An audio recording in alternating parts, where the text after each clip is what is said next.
All right. Hello, everybody. Today's podcast is brought to you by SpaceX. We're going to give you the most affordable prices on getting to Mars. If you type in Power Project, you get 45% off. And type in SpaceX.com. What's this, like Total Recall or something? Yeah, we're gonna send people to Mars. Why not? Well, we are talking about the future, and the future is a war on carbs. Jinx, buy me a Coke. Oh, shit. Buy you a Coke? No. First thing, Buy you a can't coffee? even be a Diet Pepsi after some of the thing, or Diet Coke, since all the stuff we've been learning over here. Aspartame and shit. Yeah, all that stuff. First of all, let's just tell people, the people that are watching via the YouTubes, let's just show people how they join the war on carbs. Boom. The most manly way possible. It's the Braveheart forearm handshake. Unite the Clans handshake from Braveheart. That's how you join the war on carbs. Now, I'm just going to talk a little bit about some stuff that I've been doing. I'll just tell everybody I started a ketogenic style diet in like the mid 90s and got further into it and got more excited about it by reading stuff from Dan Duchaine, by reading stuff from Mauro Di Pasquale, who wrote the Anabolic Diet. Lyle McDonald. And then over the years started to read some stuff on the internet and started to read stuff kind of all over the place. But more modern times, the ketogenic diet has kind of shifted and morphed, but then somehow, oddly enough, came back full circle. Sure. To where it originally started, which was, if you remember, when you and I were living together, like in Santa Monica. Hey now. When you and I were living in Santa Monica, I'd cook up massive amounts of beef. And remember, I used to spoon up the fat, like all the fat that was left over. We would go crazy all the time. We would do all kinds of stuff like that. And in some weird way, with having like bone broth and using bacon grease and using butter and all these different things that we're doing now, the war on carbs has kind of almost reverted back to some of that. Yeah, absolutely. It's gone back to even just eating meat. Like right now I've been for 1 month doing what they call the Carnivore Diet, or the Keto Carnivore Diet, which is a high fat, it's pretty high protein as well, a diet which is mainly all red meat, mostly red meat. And there's a lot of reasons for that. I have arthritis, and so I'm doing it for a lot of issues like that. But yeah, you're right. It's all kind of come back. It's been very popular. It's been very trendy. There's a lot of mistakes that people are making out there, and but there's also a lot of people losing a lot of weight on it. And there's also a lot of controversy surrounding it. It's been ranked by the U.S. News and World Report as the absolute worst diet for anybody to be on. And it's because magazines like that are going off of the common knowledge that we have, which is based on bad science. It's extremely frustrating. And it's, I think like something like flexible dieting and some of these other diets, I think they're a great attempt to try to get people healthier. And I think if you follow most diets, I do think they can be beneficial. But I think, through our process and through my experience, I'm not necessarily trying to force anybody to do anything, but this has been the best experience for me. I'm in the best shape of my life. I have the most energy in my life. I feel better than ever. Now, having said all that, my blood work has improved a lot. I haven't gotten my blood work done in the last few months since I switched over to eating more carnivore style. So I do need to do that so I can give you guys more information. And we're going to do that in the next couple weeks. I feel fucking awesome. Every time I eat, I feel like it's recharging my batteries. Every time I get some rest, I feel that the rest is better than ever before. I feel like the sleep I feel like everything is improved. My entire life has gone, a completely different direction because of this diet. I started this diet actually in rehab 3.5 years ago. Again, like I did it in 1994. I was in California. My friend Ron Fedko, my trainer, basically told me I was too fat. And I was training with Ron Fedko and Mike O'Hearn, and they said, you have to lift in a lower weight class because you're going to lift against us and we're going to destroy you. And they're big guys, and they were strong. So I decided to drop down to 198 from like a 242. And I did that basically on red meat and water. That was a diet that Ron prescribed me. He actually said to me, I don't even want you to chew a piece of gum.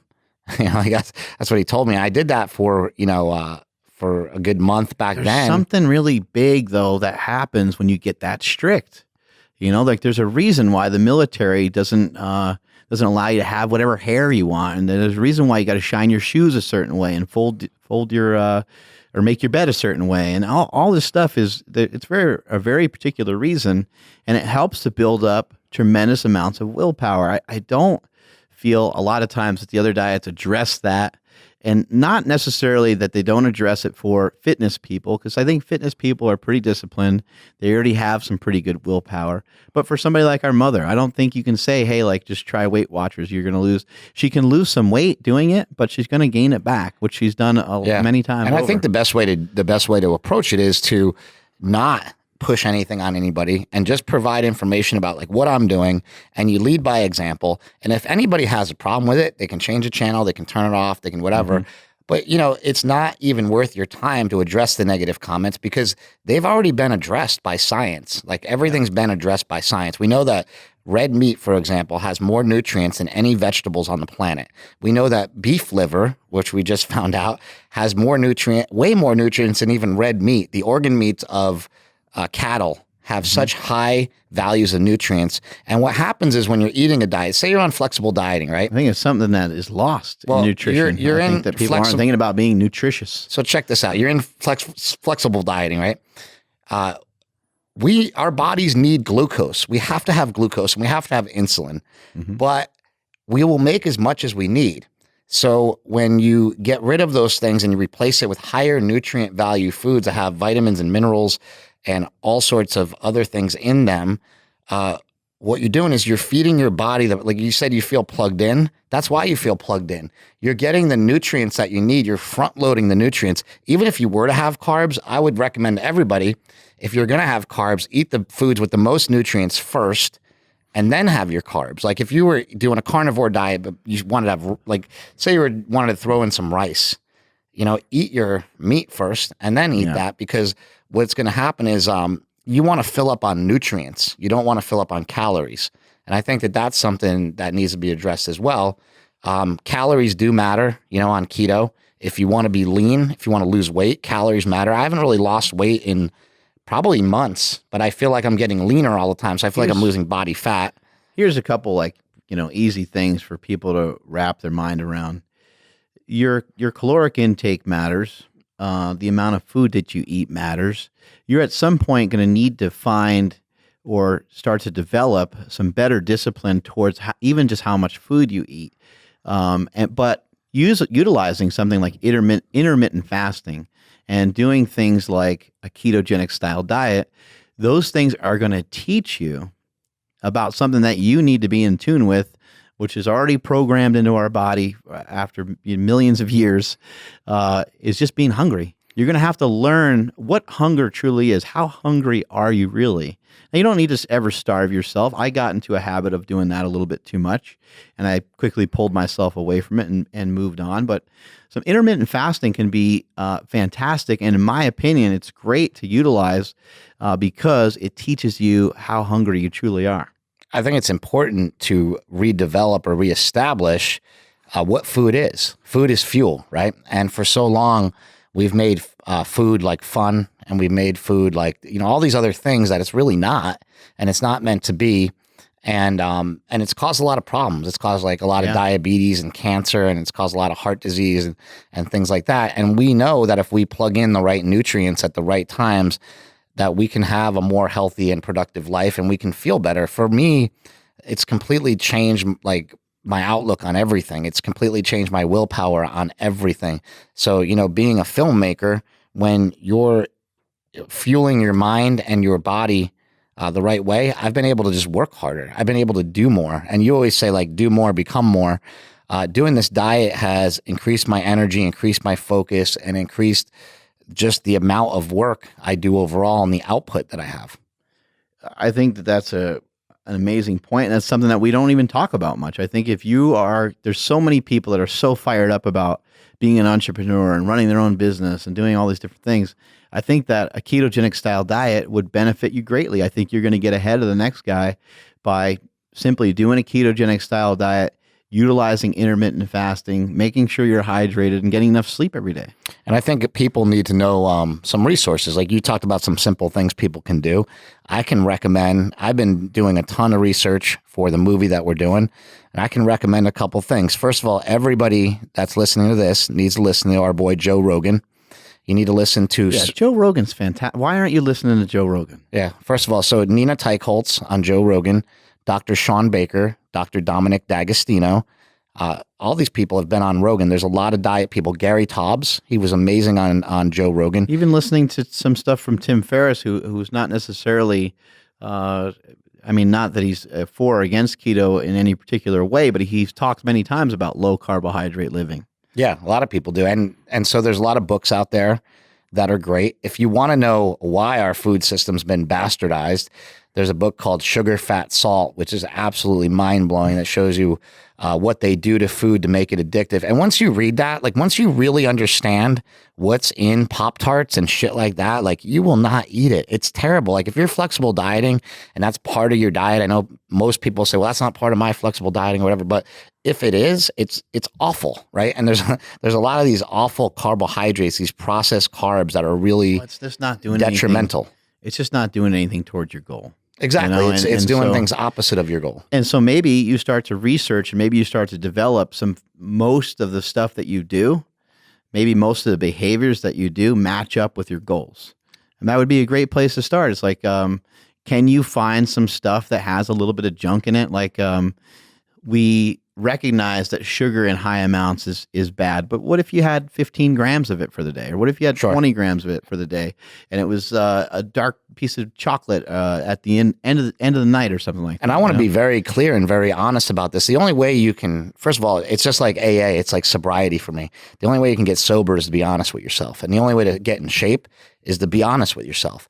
And so in the beginning of this diet, I would sneak out of my house because I was with my girlfriend, and I would sneak out of the house to go get some candy because like I was so fat. I was eating so much sugar before I started keto that I started, I started again about a year ago. And when I started, I was craving sugar so bad because I had been coming off of so much sugar that I would sneak out of the house and go like eat Starburst at the gas station. I did it once actually, but to me that was enough.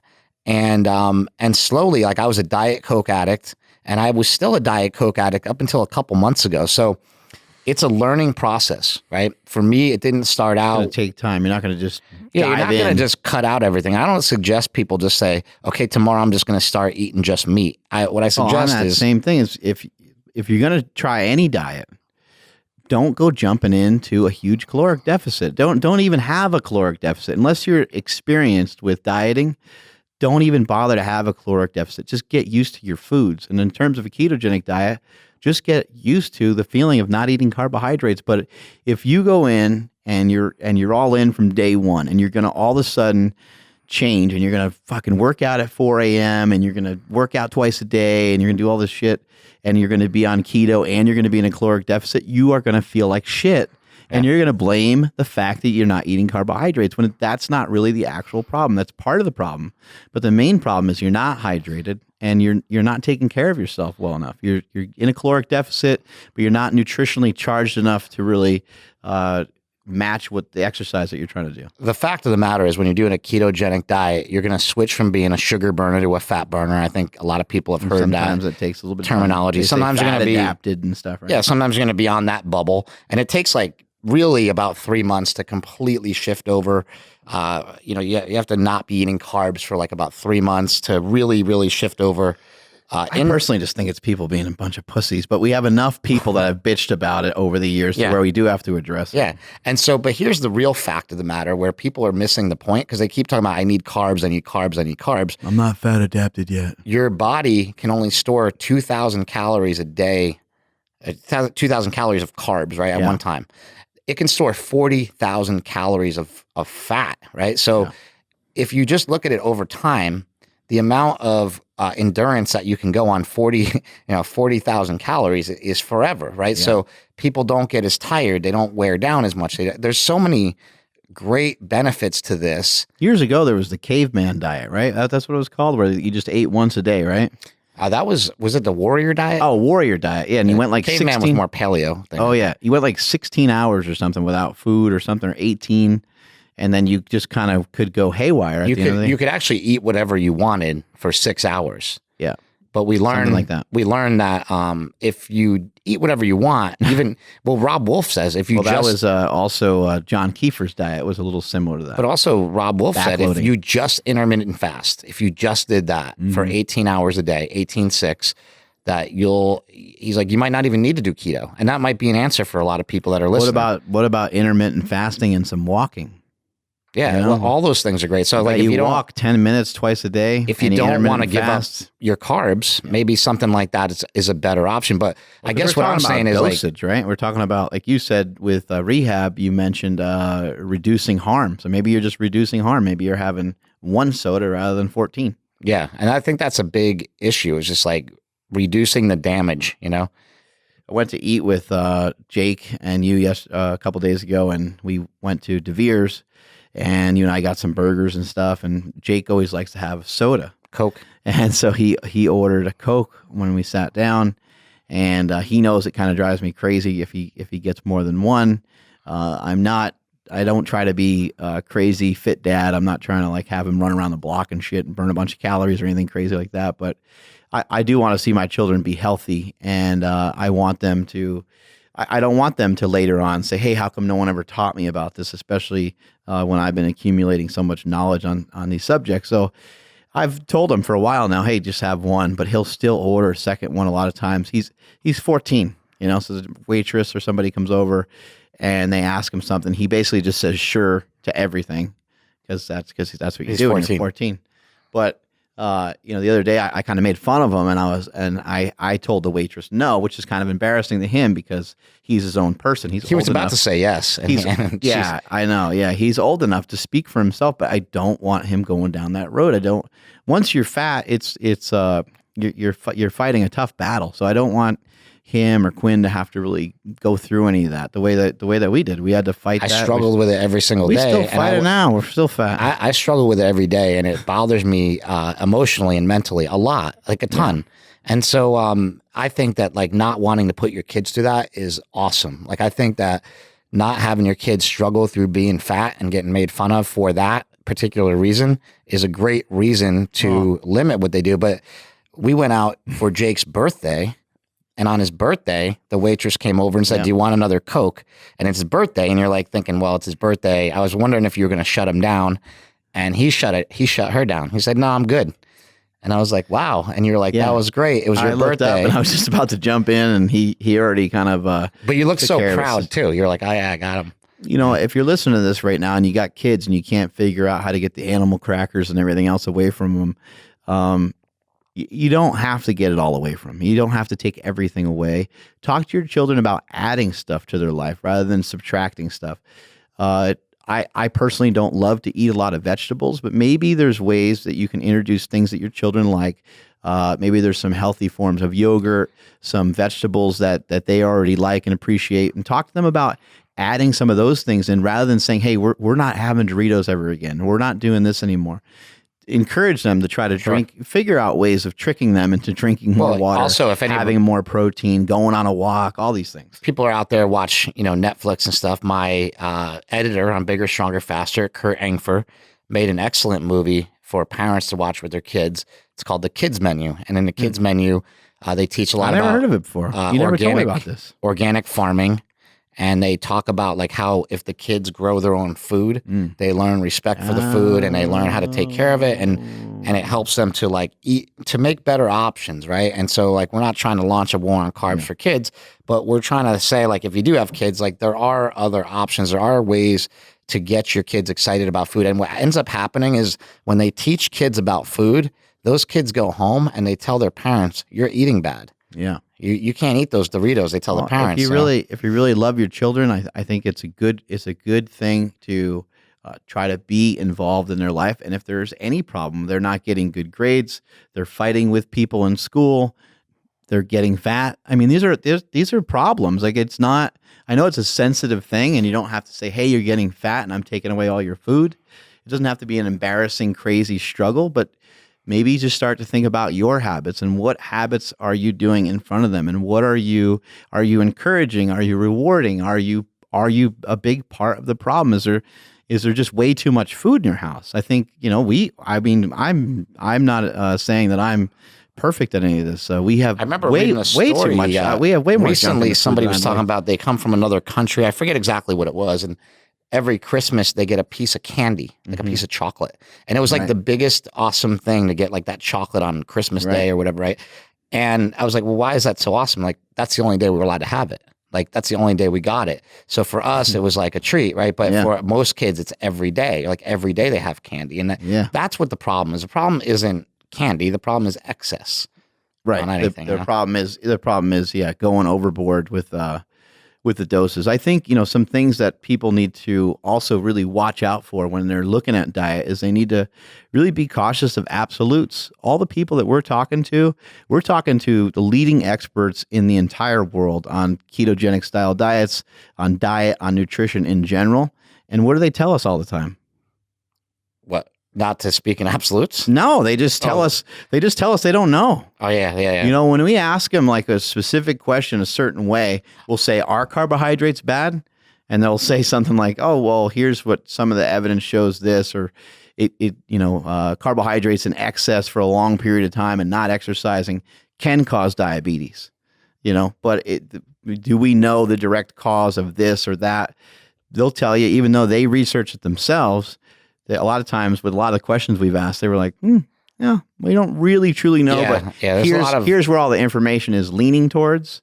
But just be careful of those absolutes. You can't say a ketogenic diet is automatically going to cure everybody. Be careful of saying according to a study, because according to a study, studies are so flawed, it's ridiculous.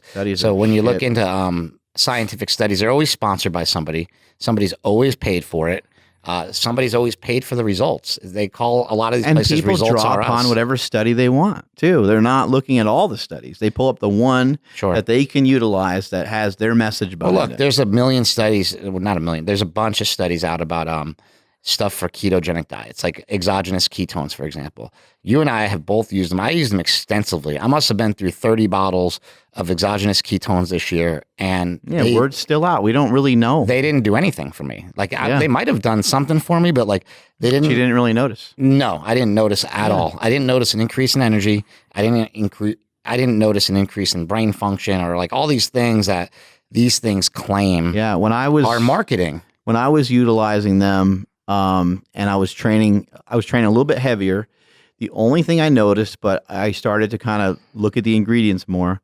The only thing I noticed was a little bit of kickback during the workout. But I think that's only because the product I was using had sodium, calcium, magnesium. It had electrolytes in it, and I think that was helping more so than anything else. And so I just started to dump salt in my water, and that's been really effective. Yeah, what's weird is when I went to... There's one product, too, that has the MCT in it, and I think that actually helped a little bit, just because it's got a little bit of calorie value. Ketogenics, that's Ketogenics Prime. Dominic D'Agostino, right? Well, Dominic D'Agostino he actually invented exogenous ketones, and we're going to talk to him in like a week. And I actually have a lot of questions for him because I'm not sure, like I said, if they're doing something like undercover that I don't know about, then like, maybe there's a reason to use them. They're expensive, and I didn't feel they warranted the money that you pay. Yeah, most of the time they don't taste great. Most of the time they actually taste really bad. But it's interesting. Like what they're trying to develop with exogenous ketones, really, the reason why they exist is for cancer and for people with diseases that and maybe it does have a place, and maybe it has a place with that. Maybe it's a way better, like in severe metabolic conditions. Well, so we know one thing for sure is that, well, we don't know anything for sure really, but we know one thing so far with the ketogenic diet is that we haven't seen in any sort of research that high ketones correlate with more fat loss, that high ketones correlate with really anything. They just think that having higher ketones helps in a disease state to fix some things, and that's interesting. Let's crank through a couple like frequently asked questions that we hear. Can a woman do a ketogenic diet? Is it different for chicks? Not really. I mean, a lot of people will say so because they don't really know. But when we talk to Dr. Stephen Finney, one of the top experts in the world, I think that women fucking made shit up. so that they don't have to fucking do the Yeah. diet. Because women like crunchy shit. They love snacks. You got a mosquito on your Yeah, face. a mosquito. But anyway, Oh, got it. Oh, almost got it. oh, the thing's going crazy. Get out of Well, here. the thing is that when they did the giant studies with That the little fucker ketogenic diet, which I'm not talking about a study with like 5 people. I'm talking about a thing came back again. Angry.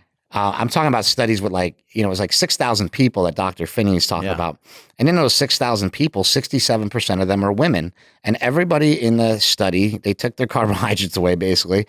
And they're all showing improvements, right? They're all showing certain improvements. And well, 67% of the study is women, right? And so I think that that's really interesting and fascinating that a lot of people will say women need more carbs and blah, blah, blah. Yeah.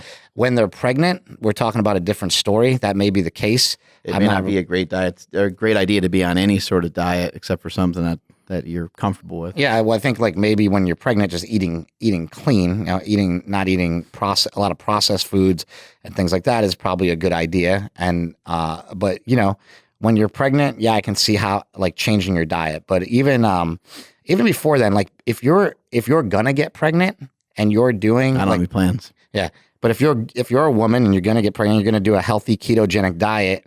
I think that you'll have first of all, much easier time with the pregnancy. Like before the child's born, I'm saying like it's what's in the mother's gut microbiome that gets passed along to the child. So if the mother's eating terrible, right, it's gonna basically take on a lot of those traits of the mother, and we don't want that. We don't want kids, basically getting Pop-Tarts in the womb and stuff like that because it's not going to be good for them, and there could be disease that results from that or genetic conditions that result from that.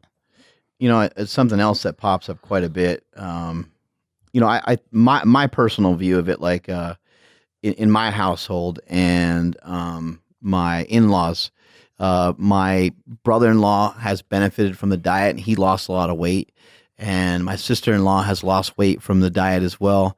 I do the diet and I've lost about 50 pounds or actually closer to 60 pounds.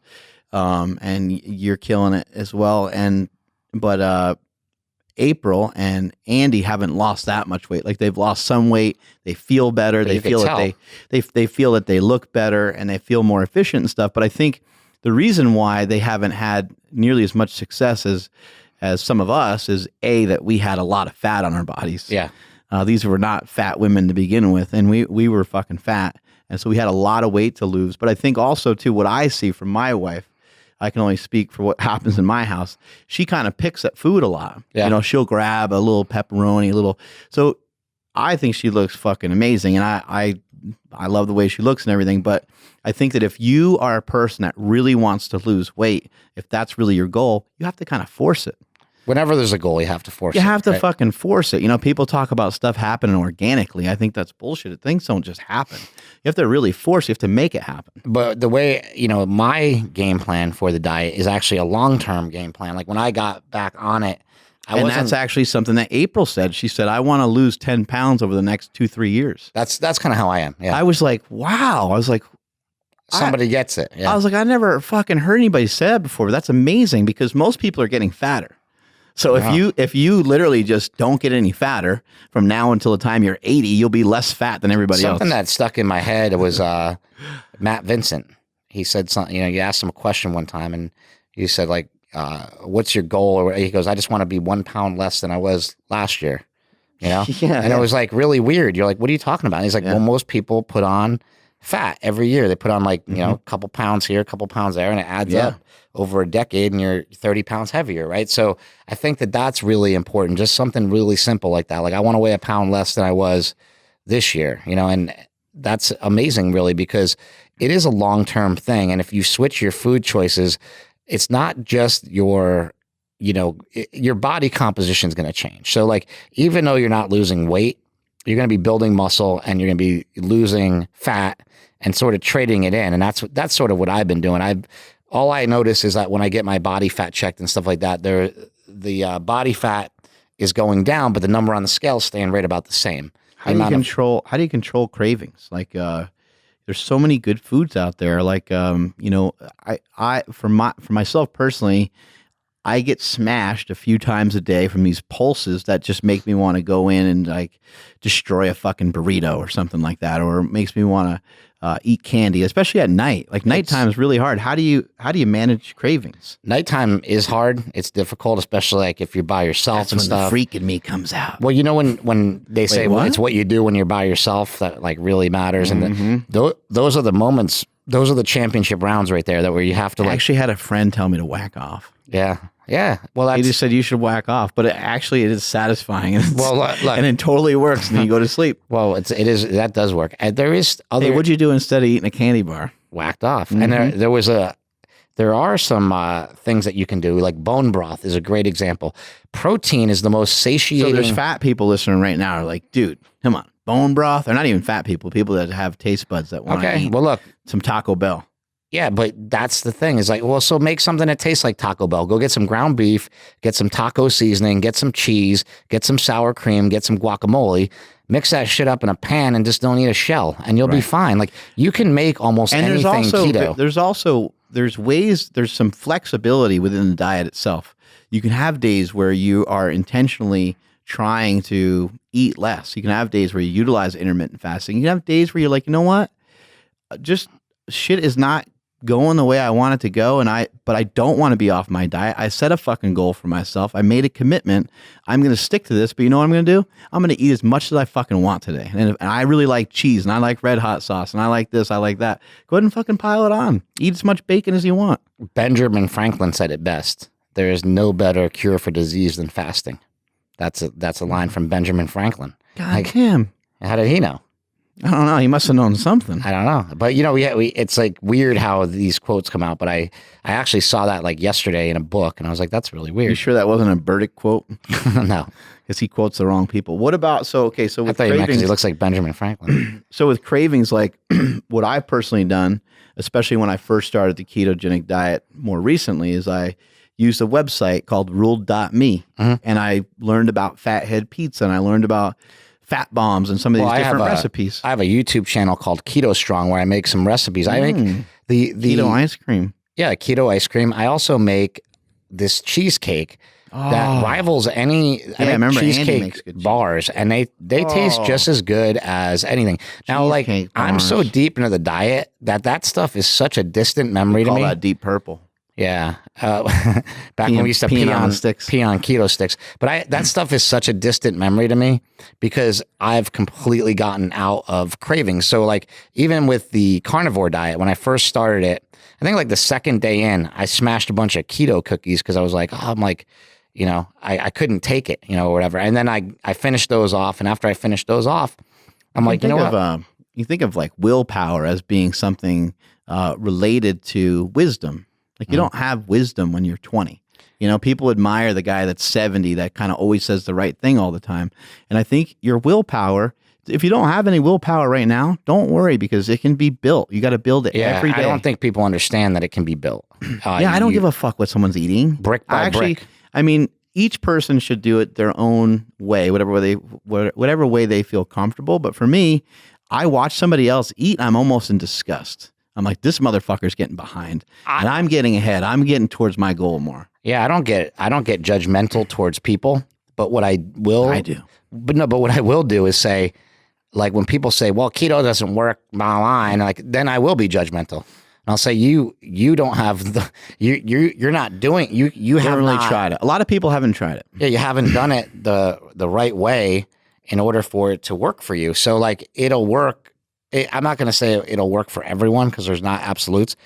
It'll work for a lot of people. There's a lot of people that have problems. Not a lot of people. There's actually very few people that have problems digesting fat because their gallbladder and this and that. I think it's kind of safe to say that it would work for everybody. I think it's a cop-out to say stuff like these things don't work. And I would back that up by saying I think nearly, I'd say the majority of the diets that have worked well for most people will probably work for everyone. Sure. Is if you fucking follow it, you know, there's got to be, they usually work. I mean, because they all have a similar base. And there is an issue. Like I don't have an issue if somebody wants to be vegan, I totally accept that. That's fine.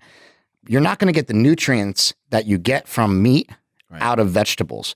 You just can't. No, it doesn't work that way. No one can argue that really. You just can't until they come up with a vegetable that has all those nutrients in it. Yeah. And so that's the problem, right? You're not getting all the vitamins, minerals, protein, all these different things. We're only excited about tissue. We're only excited about vegetables because society has gotten us excited about them. There's nothing inherently terrible about all of them. No. But they just don't need to be put up on a pedestal. People think that things are so natural, but broccoli is man-made, and cauliflower is man-made, and broccolini is man-made, and cabbage is man-made, and all this stuff it's actually made out of kale. Like, go back to kale, right? That's so weird, yeah. And they've been bred from kale like a long time ago. Even cattle aren't really organic. Like 10,000 years ago, we started domesticating cattle. So it's not something like, oh, the cavemen, they ate cows. It's like, no, they really didn't. And we don't really, I don't even know how we know how the cavemen ate. But if you ever saw a strawberry or a stalk of corn, do you know corn is grass? And so if you see corn, like from back in the day, it looks like wheat.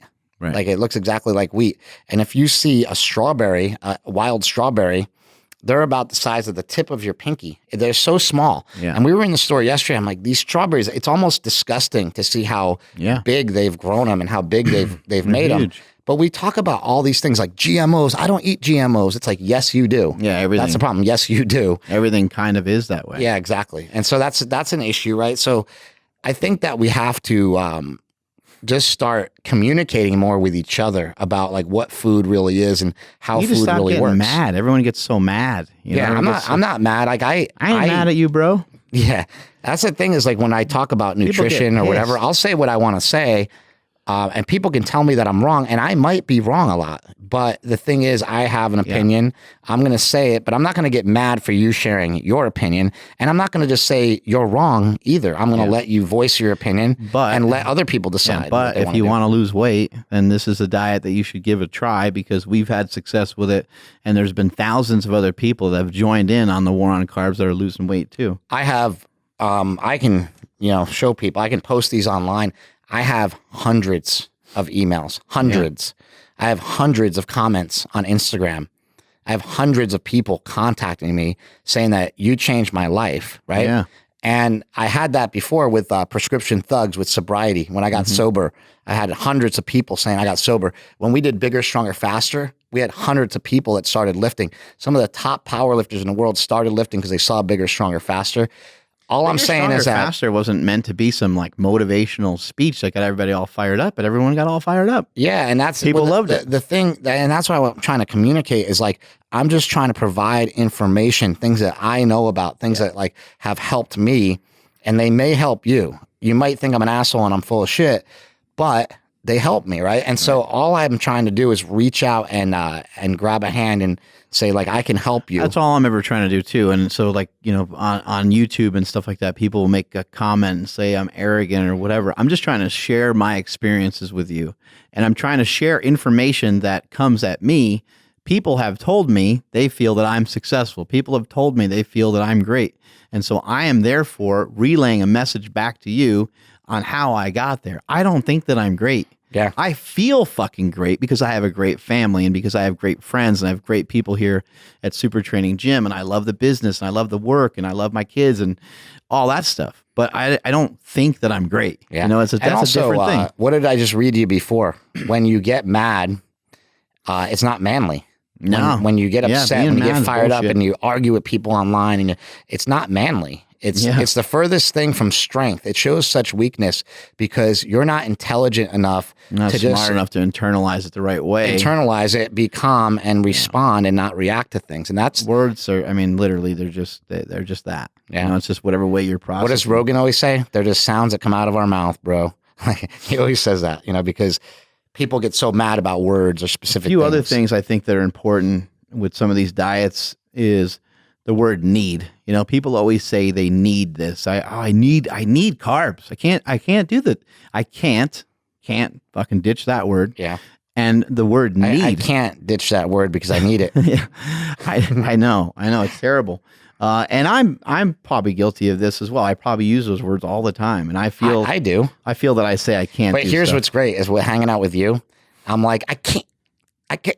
and you're like, you're complaining. Like even if I start to say it, you're like, and you know. Well, I think the truth is that it's only kind of true. Like you said this morning that you can't. And I had a bunch of you guys doing the belt squat and stuff. And I was like, I can't do that. I was just like, oh man, I wish you didn't say that, because I know that you can do it.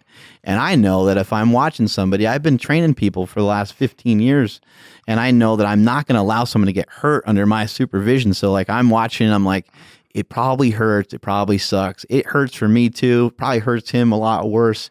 I'm not going to question any of that. If he doesn't want to do it, then he won't do it, but I'm going to make him do the other stuff. And once I made you do the other stuff, you're like, I'm warm enough. I'm going to do it anyway. Well, what happens with me is I challenge myself. I get mad in my own head at myself, and I say, like, it's funny because when you have fake hips or you have any sort of obstacle, you're like, I can't because I have fake hips. It's like you've just been told that maybe you're not supposed to, or, maybe it's not a good idea. If it really wasn't a good idea, then the doctors wouldn't have put them in the first place. Like if they weren't functional and if they didn't work better than the hips that I had before, the doctor would never put them in the first place. So I mean, similar to my situation in school, learning disability or however you want to label it, the truth was when it came to school and when it came to certain ways of learning, I had to work a little bit harder. I had to spend more time trying to learn and trying to figure things out. And maybe for somebody else needs to follow a diet real specifically just to lose 5 pounds, or somebody else doesn't need to fucking diet at all. The other thing is that once you get involved in this, you become part of this community of people that are helping each other. I feel like in this keto community, there's a lot of fighting and a lot of dumb stuff like that. But I also feel there's a lot of awesome people like Tyler Cartwright from Keto He's Gains. Great. I love Keto Gains. I mean, what a great heart that guy has. And he's often frustrated because a lot of people argue with him about stuff. And he's not somebody to argue with. He lost 300 pounds on keto. He's amazing. Crazy. And if people out there are listening to this and want to go to Keto Gains Facebook page, I would highly recommend. A lot of great information on there, a lot of great forums. Just don't go on there and talk shit because we'll pummel you. A lot of people aren't sleeping well, and I think that a few things about sleep is I think everyone needs to work on not necessarily waking up early. You wake up when you want to wake up, and you should have about 8 hours of sleep. So depending on when you go to bed, but I think the real trick is to work on your ritual at night, and you should have a ritual, in my opinion. You should have something that kind of sets you up that you know that you're going to go to bed, whether that's taking a shower, kissing your kids goodnight, whacking off, beating the meat, whatever it is you're going to do. You should have a little bit of a routine or ritual. I take my phone and I put it on airplane mode. So I'm not looking at Instagram. I kind of set some rules and boundaries for myself. I try not to, and I usually don't. I try not to even look at my phone at all while I'm laying down because I know that I'm just going to stare and scroll. Yeah, and what do you want people to fucking say about you when you die? You want to be like, oh man, remember Chris Bell? Like he was awesome. Remember, he used to like sit on the couch and he would scroll. He would scroll all day, and he would scroll and he'd like everybody's fucking picture and he'd comment. He made fucking cool comments. Is that like your life? Like no one's gonna fucking remember any of that. No one's gonna give a shit about any of that. It's not gonna impact anybody. But you're taking away time from your family. You're taking away time from your friends, you're and all that. Yourself. All that stuff. You don't need to spend that much time. You should spend time there because it is fun, it is entertaining, but you don't need to spend all your time. Well, it also for you, it's business, right? But there's a certain point to it, right? Like there's certain time that happens, and then there's times when you do other things, right? Mm-hmm. And so there's been greater accomplishments without it. Yeah, so absolutely, so we don't necessarily need it. Just going to get through a couple more questions because I think we just need to close some of this off. How do you poop? I poop great. You know what's funny is that on my Instagram, when I did the Carnivore Diet, which I switched over, it's just all meat, mostly red meat. Pants on Instagram Live? No, everybody's like, "How's your shits?" I have people, my friends, texting me. My shits are tapered. It's great. They're totally tapered. So you can tell Josh Dunn, my shits are tapered. Shits are tapered. Yeah. So basically, I'll say this about every day I have one bowel movement, and usually one. and every day it's a normal one. Actually, It's the size of the iPhone X. Is it, what are we talking yeah, about? about iPhone X size, but it's maybe a little bit bigger. Like the shaker cup, or Yeah. I mean, how big is it? That Football? would be huge. Some people have problems, and some people claim that we need fiber, but we only need fiber when we're eating carbohydrates and stuff like that was stripped of the fiber, and then they need to sell us the fiber back again, so we take it as Metamucil and stuff like that, right? Yeah. So those are really weird things about needing fiber. If you look at I don't like fiber at all. It just kind of hurts my stomach. yeah, and if you look at a human's gut, I've never taken a there's fiber a little supplement. pouch in your gut, in your intestine, called the cecum. And the cecum is Is that where we hold our babies? no, that's Like where our we marsupial pouch? it's where we ferment vegetables and stuff like that, right? And so to digest them. And so on a panda, the cecum's huge. It's like a big thing because they eat vegetables all day and they need to digest those vegetables. And they ferment it. Ours is very small. Yeah. So what happens is, it doesn't mean that we're not supposed to eat vegetables and all that stuff like that. Oh, What I've it been means is fermenting. as I've fermented some vegetables. yeah, as a I can smell carnivore, as an omnivore, I should say, we can eat both, but we just have a small capacity for vegetables. So like to really stuff yourself with vegetables all day isn't good either. So there's definitely like good and bad to both things. We have to be aware of those things. Yeah, I mean, and another thing to realize is that if you're consuming more foods that are nutritious and you're supplying your body with the nutrients that it needs, maybe that means that you're not going to shit your pants all day. Yeah. Maybe that means you're not going to end up on tell the you, toilet all day. For me, eating a lot of carbohydrates and going from moments where I'll say, I'm just going to take 2 weeks off a diet or just kind of hang out here and do this. The second I do that, I am shitting 3 or 4 times a day. Yeah, I guinea pig myself a lot on a lot of things, like with kratom, with all sorts of different things. And in the beginning of this diet, I guinea pigged a lot of things. I actually did a lot of stupid things where I was just adding so much fat on the top of it. And I was telling everybody else, add fat to this, add fat to that. You shouldn't have to add, yeah. In the beginning, it really, really worked for me up until the point where I had to go to the hospital because I had too much MCT oil. And That didn't sound like it worked. I was blowing out my O-ring. I mean, it's terrible. So like, I would just caution against these things like MCT oil and brain octane oil and all these things that like Bulletproof Coffee. That's another thing. Like you can have 400 pay calories. attention to what you're doing. Yeah. So you can have like 400 calories in a Bulletproof Coffee, right? Or you can have 400 calories in, 5 or 6 eggs, right? Yeah. And the eggs are just providing you with so much more nutrient value. You're not going to get skinny from drinking a coffee with a bunch of fat in it. But if you eat a bunch of eggs, you're getting a lot of great nutrients. You're going to get jacked. And and keep in mind, people get things twisted up a little bit. The part of the reason for the Bulletproof Coffee is to utilize it a little bit as a form of intermittent fasting. And I know it's not fasting because you're disrupting the fast with the coffee and disrupting the fast with the fat and everything. But that is what you're trying to do. And so in that case, if you're literally just trying to have energy so you don't feel like you're going to bonk, the caffeine can supply that to you. It can give you a little bump. It can help your central nervous system a little bit. It can wake you up. And then also the fat that you put in there can give you a little bit of energy for the day. So for myself, I'll still use a little bit of MCT. I put a little bit in my coffee in the morning. Sometimes I mix it with Keto Pro or something like that. But just a little shot of calories because I'm just thinking like, okay, here's what I'm going to do over the next couple hours. It would be nice to have a little supply of energy to get through that. I don't necessarily need it, but I just like it. I would also recommend if somebody wants to, caffeine also raises your cortisol levels. Cortisol peaks in the morning, right? So if somebody wanted to lose weight loss is their goal, and they wanted to have something in the morning to keep them full, that's going to keep them full through lunchtime so they're not eating, I would actually recommend something like Keto Pro, or a scoop of protein and a scoop of MCT oil or MCT powder. That way you're having some protein. Or even just like one egg. Also has, one egg, whatever. It has nutrients in it. And you're getting the fat, right? And the fat has, the fat's going to supply you with the energy, and the protein's going to supply you with some nutrients as well as some muscle building protein, which is good. What about like you got these trace carbs? Do you count anything? Do you count your fat? You count your protein? You count the trace carbs? Well, on the particular on the ketogenic diet, yes. On the ketogenic diet, I track all carbs, but I don't. I try to write it down.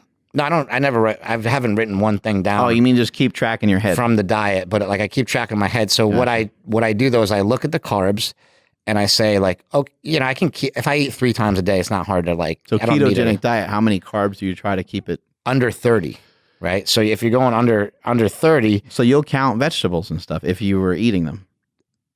Okay, that's a good question because no. So Because of fiber? what we're counting is carbs. Are you lying to me right now about the 30 grams? No. Here's what I'm saying is like we got to do a lot of math. They tell you that you can eat certain vegetables like leafy greens and certain things.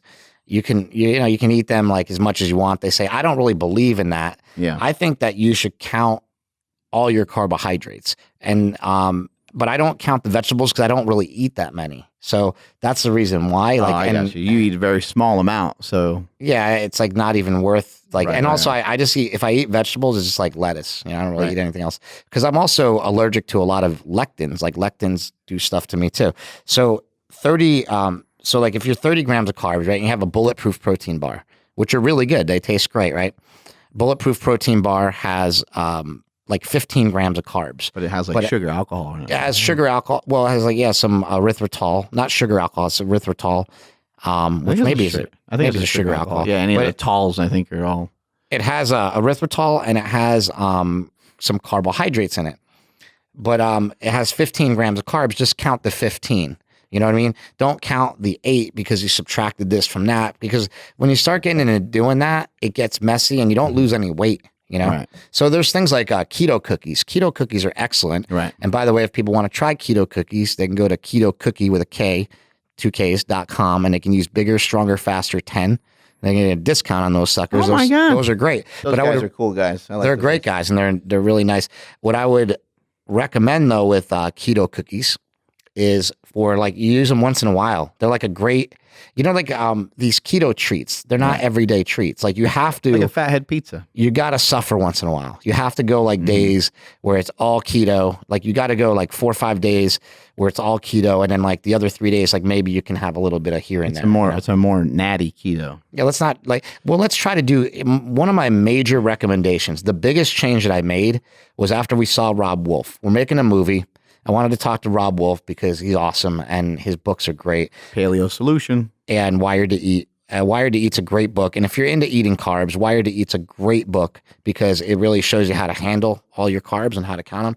But Rob Wolf told me, he said something to us that was really weird. He's like, the problem with most people is they look on a package and they look how many carbs something has. They look how much fat someone has. And that's how they judge it. That's how they build their diet. And he's like, they're reading nutrition labels to build their diet. And then he just kind of stopped right there. And I'm like, well, what do you mean they're reading nutrition labels? He's like, that's the problem. Real food doesn't have labels. Like when you buy something in the store, you buy like, whatever in the store, it doesn't come with a label or something. A lot of times it doesn't say anything on it other than that it's 80-20 or whatever. Right? And the price, or whatever. And it's interesting because you want to eat foods that are as natural as possible. Like we just talked about, like nothing's really natural. Nothing's really natty. Everything's on the juice. But that's the thing is we want to be as close to eating these natural foods as possible. We want to stop counting things that are like on a label. We want to stop counting net carbs. Like, no, just figure out how many carbs things have. If you actually want to know how much carbs something has, all you have to do is say, hey, Siri, how many carbs are in a cucumber? And it'll tell you those things. These things come right up on Google all the time. Like if you type in carbs in tomatoes, right? It'll just come right up. It'll tell you. I mean, it's the easiest information to find. Yet on Instagram, everybody hits us up and says, like, how do you find out how much? I've never bothered to count the carbohydrates. And then I personally am not a huge fan of sugar alcohol. I just think that if you need to go that route, it can be a nice route to go if you're trying to stay as low of carb as possible and you're trying to, like, I guess, quote unquote, stay on the diet. But it's still pulling you away a little bit from even like the almond flour and all these different things. In my opinion, it's still pulling you away. It's still distracting you from your main goal. And you can incorporate some of it just to keep you happy, just to get something sweet. You have something small before you go to bed or whatever. But I think in general terms, you'll be best off being as strict as you can. And when you get into that mode, like we are right now with the Carnivore Diet, we feel really good, and we don't feel like we really need to rely on cheating or doing anything else. Our cheat the other day was fucking short ribs. How much better can you get than short ribs? It was the best thing I ever had. It was amazing. I posted today. It was the best. We crowned it the best breakfast we ever had. Short ribs and eggs, sausage, eggs, and salt, short ribs, and salt and bullshit. What it is that stuff called? It had bullshit on there. So, which is a spice. So, if weight loss is the goal, right? There's a couple things that we can avoid if weight loss is the goal. Weight loss is almost always the goal. Yeah, it's the main goal. So things that might accelerate weight loss, they're not going to like totally stop you from losing weight, but like nuts and seeds, they're high in calories. They're very dense. Peanut butters. They have a lot of fiber. Yeah, things like that. So those things might slow down your weight loss a little bit. Also, dairy might slow down your weight loss. And especially heavy cream. It's just so dense in calories. Yeah, and so those things may slow down. Though. Yeah, but and those things are fine though. Like the thing is that like when we were talking before about your sister-in-law, April, I want to lose 10 pounds over the next 3 years. Yeah, heavy cream and all that stuff. That'll all work on that kind of plan if that's what your expectation is. But if you want to lose 10 pounds in, the next 3 weeks, then you need to be as strict as possible. That's just the way it goes. That's all there is. It's like if you're going to do a bodybuilding diet and do a show, you got to do this and you got to do your, you have to eat this at this time. You got to eat 6 times a day. You got to do your cardio. Like there are very simple things that you have to do. And those bodybuilding diets work excellent, but they're really hard to follow because you're always hungry because you're a sugar burner. Right. And it's really weird to think about it in that fact that bodybuilders are sugar burners. Like it doesn't seem to make sense, but every single gram of carbohydrates, well, for every like 4 grams of carbs, I think it is, that you ingest, no matter what carb it is, no matter where it comes from, it turns into sugar in your body. So it equals like a teaspoon of sugar for every like 4 grams of carbs or something. And it doesn't matter if it's like, cornflakes or anything else. It doesn't matter really what it is. It just matters that it's carbohydrate. Right. And so I think that's something, and I'm not saying that it's dangerous and blah, blah, whatever. Our bodies make glucose. It's not dangerous, not something foreign to our bodies. However, if we're trying to cut fat, we have to consider those things. And, after we got through all this and stuff, people will ask about, what about keto for powerlifting and stuff. It's not something I utilized when I was at my strongest.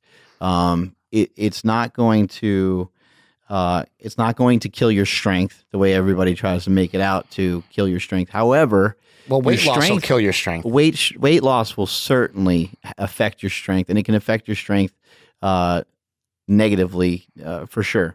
So you're going to have to realize if you're going to lose 20 pounds, there's going to be a little bit of give and take. You can regain some of your strength back.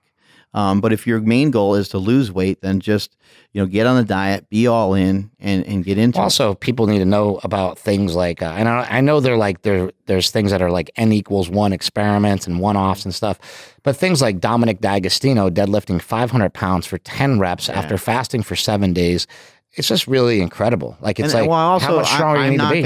I'm not gonna argue with anybody that ketogenic style diet is great for maximum performance. So Brian Shaw on a ketogenic diet probably wouldn't work. Yeah. Like it's just, we he's also not don't weigh know, 400 pounds. But yeah, it's more than likely. The thing is this, on a ketogenic diet or on some sort of carnivore diet, Brian, it'd be really hard for him to maintain what he weighs right now. Right.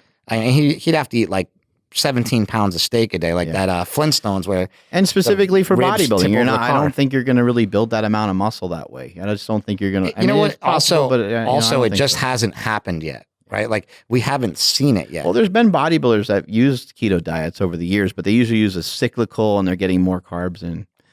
I think eventually we're going to see it. I think we're going to start seeing guys that say, hey, this is what I do. I think it'd still be cyclical. I think you need carbohydrates. I think, anyway, the main point is like find your goal, find what it is that you want to do, and then have a lot of your actions, a lot of the things that you're doing start to match up with heading in that direction. The most important thing is have fun. Like you're on a journey, right? And that's what you just got to look at it as. Like I'm on a journey. I need to learn every day. Don't expect like somebody to just like throw a diet together for you and go like, this is what I'm going to do. Read the books, like get those books, like Maria Emmerich's book called Keto. There's just a ton of books out there. Mark Sisson's 21-day keto reset is probably the best book for men that I've read. Also, there's a book called Starting Keto by Leanne Vogel.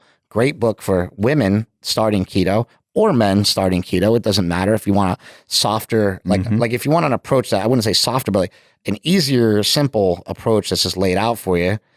That's a great book. And they're out there. My book is being printed as we speak. The War on Carbs. And it should be, it's January 31st is the timing of this podcast, and it should be ready in just a couple of days. So we'll have it up on the site as soon as possible. It's got a lot of the information we discussed here. Just a real quick rundown of some foods, red meat, eggs, cheese, cured meats, heavy cream, butter, protein powders are acceptable as long as the carbohydrates are very low.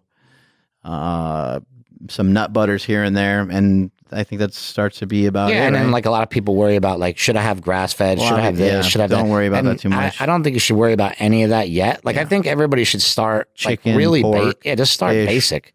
Don't worry about if everything's organic. You can't like nobody who can afford that. It's like, you probably, but it's like $1 million to eat everything organic and grass fed. So I don't think it makes that big a difference. it doesn't make that much of a difference. We've seen people get in great shape without it and great health. That's all the time we got. Strength is never weakness. Weakness is never strength. Peace. Keep it cheap.